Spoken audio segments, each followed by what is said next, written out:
জুলাই সনদ ও গণভোট নিয়ে জাতিকে বিভ্রান্ত করা হচ্ছে। সরকারের এই অবস্থানকে দ্বিচারিতা ও প্রতারণার শামিল বলে মন্তব্য করেছেন জামায়াতের সেক্রেটারি জেনারেল মিয়া গোলাম পরোয়ার।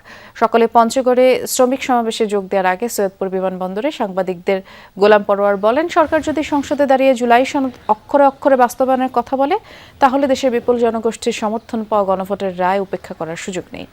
আগামী সংসদ অধিবেশনেই গণভোটের রায় বাস্তবায়নের দাবি জানিয়ে তিনি বলেন, আগামী সংসদে জনগণের মতামতকে অস্বীকার করলে তা রাজনৈতিক প্রতারণা হিসেবেই বিবেচিত হবে।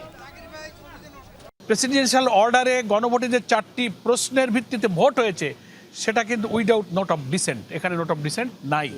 তার অর্থ হলো যে আপনাদের নোট অফ ডিসেন্ট কেতাবে আছে, কিন্তু গণভোট ওটা খারিজ হয়ে গেছে। এই জন্য শুভঙ্করের ফাঁকি দিয়ে বলেন আমরা জুলাই সনদ মানবো, কিন্তু একবারও বলেন না যে গণভোটের রায় মানবো, তা বলে না। জুলাই সনদ আর গণভোটকে ওনারা ডিফারেন্স করে জনগণের মধ্যে একটা প্রতারণা তৈরি করছেন।